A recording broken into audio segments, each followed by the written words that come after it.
क्या आप बता सकते हैं कि आप किस भाषा में हंसते हैं और किस भाषा में रोते हैं? सवाल अजीब है, लेकिन पूछना जरूरी है। वैसे तो इस धरती पर रहने वाला हर इंसान एक ही तरह से अपनी भावनाएं दिखाता है।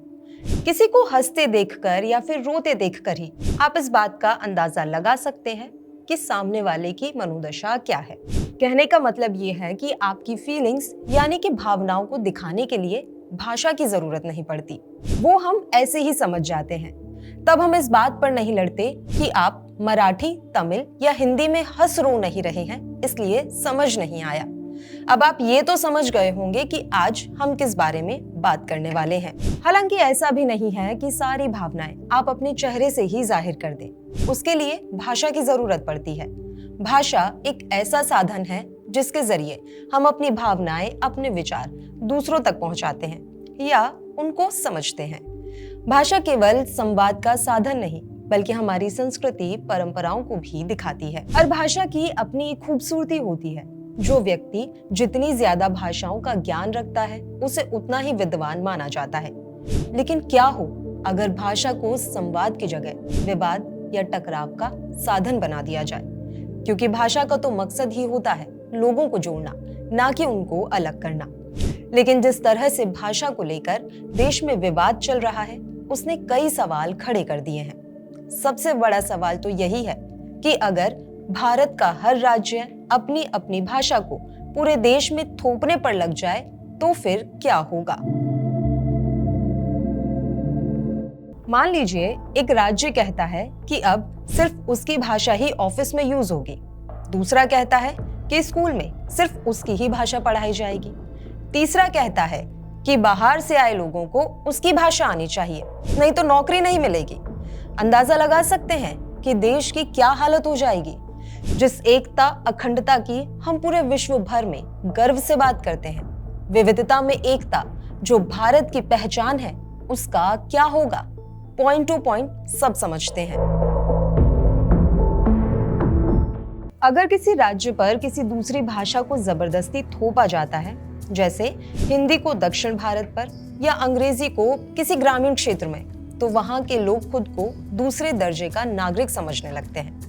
इससे असंतोष और विरोध पनपता है, जो सांस्कृतिक विभाजन को जन्म देता है।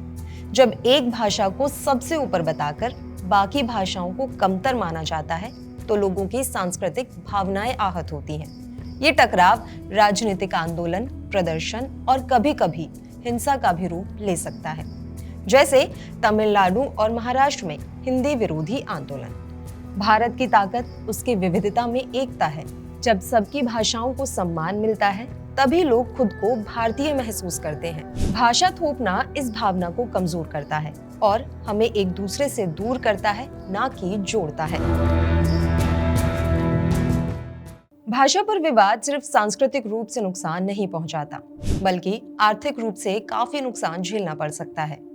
लोगों को नौकरी मिलने में मुश्किलें आती हैं। भाषाई विवाद वाले इलाकों में इन्वेस्टर्स अक्सर डर से निवेश नहीं करते। राजनीतिक प्रदर्शन या आंदोलन से इंफ्रास्ट्रक्चर को नुकसान होता है। इससे रोजगार के मौके घटते हैं और आर्थिक विकास धीमा हो जाता है। जैसे कि तमिलनाडु और कर्नाटक के बीच कावेरी विवाद के साथ भाषा को लेकर भी तनाव था, जिससे वहां व्यापार प्रभावित हुआ। अगर अलग अलग राज्य एक दूसरे की भाषा नहीं अपनाते और आपसी सहयोग में भाषा बाधा बनती है, तो इंटर स्टेट बिजनेस और सप्लाई चेन में देरी होती है। रेलवे, परिवहन, टैक्सेशन और सरकारी योजनाओं में कोऑर्डिनेशन की कमी हो जाती है। भाषा को लेकर विरोध, हड़ताल या हिंसा होने पर दुकानें बंद होती हैं, ट्रांसपोर्ट रुकता है और रोजमर्रा की अर्थव्यवस्था को झटका लगता है। सरकारी संपत्तियों को नुकसान होता है, जिसकी मरम्मत में करोड़ों रुपए का खर्च आता है। अब बात इस पर आ जाती है कि किया क्या जाए? क्या अपनी अपनी भाषा लोगों को छोड़ देनी चाहिए या फिर कोई एक भाषा ही सब पर थोप देनी चाहिए?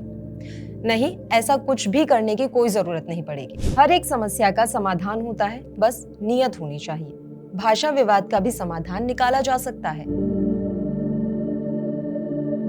सबसे पहले तो त्रिभाषा सूत्र एक बड़ा समाधान हो सकता है, यानी कि राज्य के स्थानीय भाषा के साथ हिंदी और एक विदेशी या फिर इंग्लिश भाषा को शामिल किया जाए।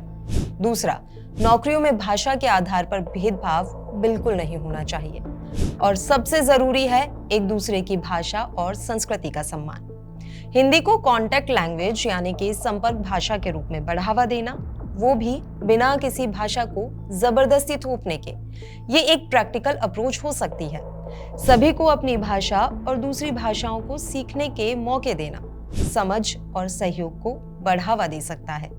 इसके अलावा भाषा विवादों को सुलझाने के लिए सभी पक्षों को बातचीत और समझौते के लिए तैयार रहना चाहिए। खैर, ये कोई पहली दफा नहीं है जब भाषा को लेकर देश के अलग अलग राज्यों में इस तरह से बवाल मचा हुआ।